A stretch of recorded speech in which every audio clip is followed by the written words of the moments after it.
Hi, I'm Milan. I'm really fortunate today to be here with an amazing senior leader, vice president of Fortune 500 company, Evandra Tager. She manages a really large multi-hundred person team, has mad amount of respect from not only myself, who's fortunate enough to work with her, but also all of her peers, and has been kind of a rising star in her own right in her career. So, Evandra, welcome. And I'd like to ask you just a couple of questions. One is, tell us a little bit about your career, please, and kind of how you got to where you are now. But then also, uh, what were the couple of things that you would go back and tell yourself tactically, like real things that you would do differently with maybe some experiences that, to highlight those couple of things that you would tell your much more junior self? Like, what would you go back and tell yourself with the hindsight of where you are today, which really would have helped you out with maybe something to try or a different tactic with a particular type of generic blocker that you had in your career? And I know a lot of people would love to hear from your experiences. Well, Milan, thanks for having me, first of all. I'm humbled that you even consider or think of me, so thank you.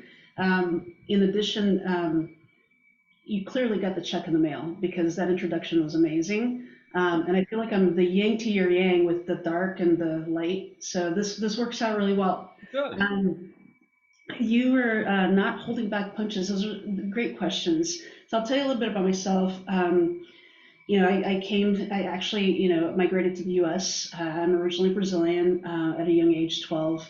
I came out and I said, hey, I'm going to work for that company called Microsoft. 12 years old, didn't really know what Microsoft did. Grew up and, went through school and had various jobs. I was an athlete in high school and college, playing basketball. And, when I had that thought, I was like, I don't even need to learn computers. I'm just going to work for Microsoft. So that's how naive I was.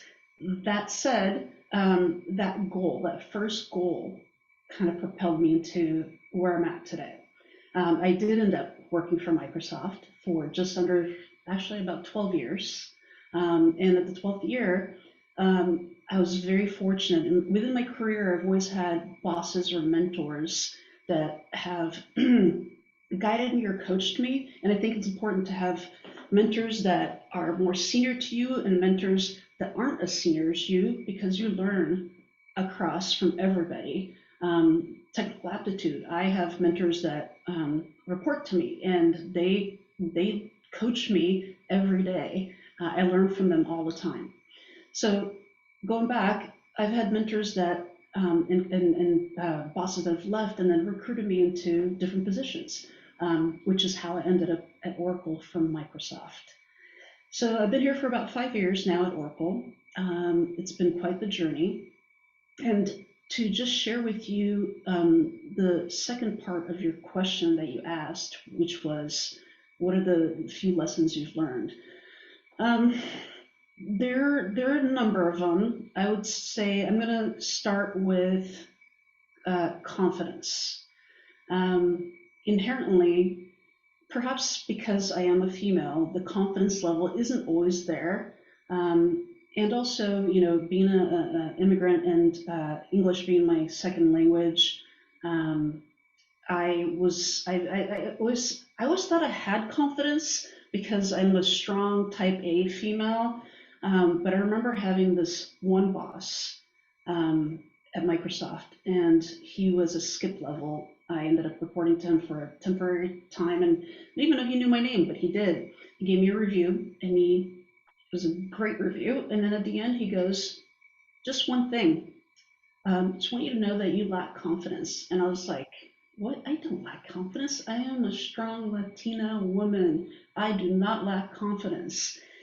And he said, there was this one meeting where you presented to my boss and you sat by the wall. Why didn't you sit at the table? And I was like, well, I don't know. You guys sat at the tables, like you're senior. And I don't know, I sat at the wall. There was no seats. And he goes, no, there were seats. And I said, oh, okay. And he goes, my point is, you've earned a seat at the table. You lack confidence. You should work on that. You've earned a seat at the table. So I'll start with that. Confidence is probably one of the things, obviously, that still stick with me. Um, The other part, and I think that it kind of is a good segue from confidence, is I feel that change is inevitable, growth is optional. So I think when I say that, what I mean is you're gonna change as a human being. I'm very different from when I was 12 and naive and didn't think I need to learn anything about computers. So that's change. Uh, Growth for me is taking feedback like you lack confidence and thinking about that and understanding it and figuring out what it is that you need to do about that. That's growth. And obviously implementing that feedback, right? Um, and then I'd say, I'm going to try to stick to three. I'd say the last one for me is technically people call it overthinking. I actually read this book. It was really interesting, and it's for me it's about thinking. Period. I think thinking can hinder you somewhat. Thoughts are good.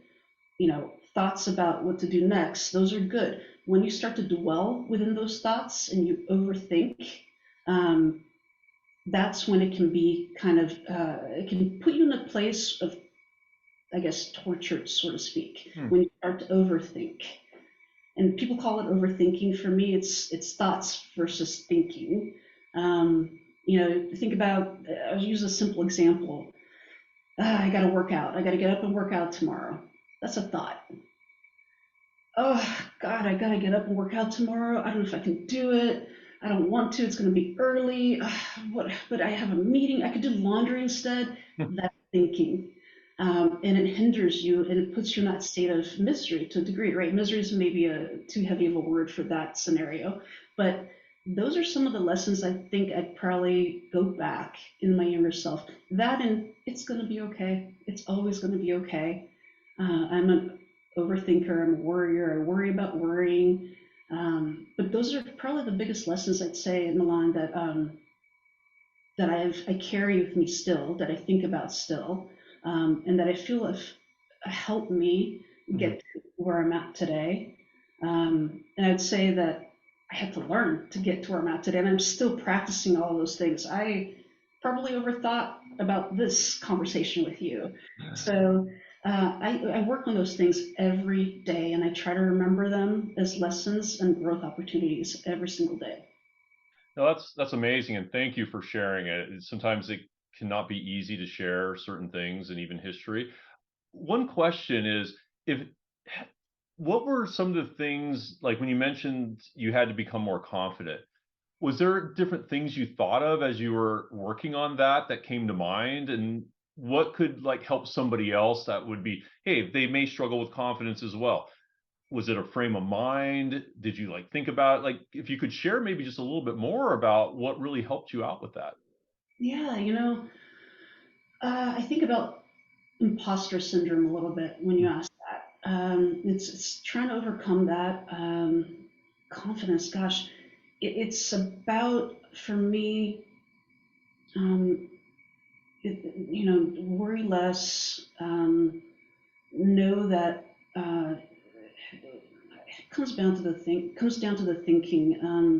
If you overthink something, if you don't try new things, you're not going to learn. So confidence is such a challenging one, and I still struggle with that today. I think it's about pausing, living in the moment, not dwelling on what it could be or what it might be. We have a lot of technology these days, and the great example is text messaging, right? Mhm. You will have an exchange over text, and it's so easy to read into it Yeah. and start going to a place that doesn't necessarily exist. So for me, it's just practicing that. Take a step back, take it for what it is, be in the moment, and then come around to it. Don't overthink it. And that's helped a bit with confidence.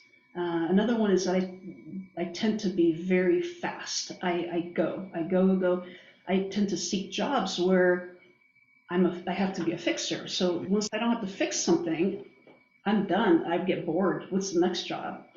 So it's living in that moment, knowing, that there's constant challenges out there, and understanding that your bad day is your bad day. Your overthinking is your overthinking. Everybody else is there too. It's not just you. It's just their version of it. So, I'm not the only one that lacks confidence. It's just a different version of it. So it's kind of taking a step back and understanding that versus being deep in it and letting it paralyze me. Well, that's great. So, I mean, I think you brought up three very important, ideas and concepts. One is confidence, how you became more confident and still working on that. I think we all are to some degree as we go through that. Maybe that's another topic, the imposter syndrome. We'll have to think about that one to talk Yeah. about. Then the second one was about change, and that change is inevitable and it's going to happen, which I think is also very important that we can embrace that. So thank you for sharing that one as well. And then the third one is overthinking. And, I'm gonna have to think about that one a little bit more myself because the old paralysis by analysis, I know I suffer from that as well. Like how much data is too much versus when I feel comfortable or confident making a decision. So again, great points, Evandra, and really appreciate you sharing. And again, I know that I enjoy working with you all the time. So I really appreciate you taking time out of your busy day to share some of your experiences that I believe will also help other people who are up and coming. And so I want to say thank you. Is there anything else you'd like to tell people before we sign this one off? Listen, likewise, we're peers, but I see you as a mentor as well and a coach all the time. I gain insights from you all the time, and I gain insights from people that I don't necessarily love working with as well. You can take the good and the bad, like learn from what doesn't resonate with you necessarily, and learn from the good things. And so I just want to echo, I appreciate working with you as well. And again, really humbled that you even considered a Oh, chat with me today. oh, of course. And the same goes likewise. You're one of my peer mentors as well, even though I didn't say it until this moment. I always get a lot out from talking with you. And I also would suggest to everyone that all your peers are mentors at the end of the day because they all have something valuable that they've either done that you haven't or what you can learn from. So, Evandra, thank you for your time and look forward to maybe some future conversations. This is great. Listen, Milan, it's the World Cup time of the year. So I'm gonna say go Brazil and US. Okay, go Brazil. I'm in. All right, thanks, Evandra. Have a great day. We'll talk soon. Thank you.